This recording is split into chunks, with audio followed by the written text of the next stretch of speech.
You know what's annoying? Importing an ICS file into Google Calendar. It's not hard, but it's one of those things where you're like, why is this taking so many steps?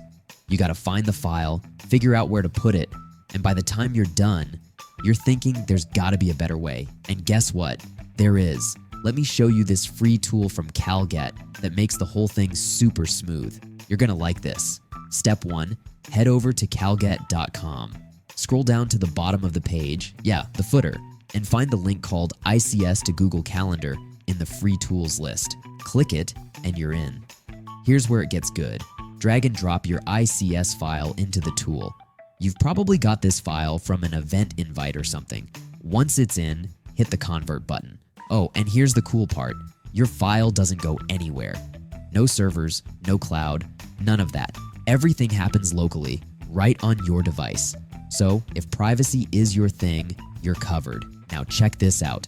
On the right side of the screen, you'll see a Google Calendar link with an open button. Click that and it launches Google Calendar.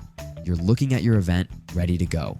Double check the details, make sure everything's correct, and hit save. Done. That's it. No hassle, no extra steps. And here's the thing, this tool is just one part of what makes CalGet awesome. It's not just about importing ICS files. CalGet is a powerful platform that lets you create add to calendar links, share events across social media, websites, emails, newsletters, you name it. Plus, it's packed with other free tools that make event planning and sharing so much easier. Whether you're managing RSVPs, generating calendar links, or just making sure people actually show up to your events, CalGet has you covered. All right, that's it for now. If this saved you some time, you know what to do. Hit that like button, share it with someone who needs it, and don't forget to subscribe. I'll catch you in the next one.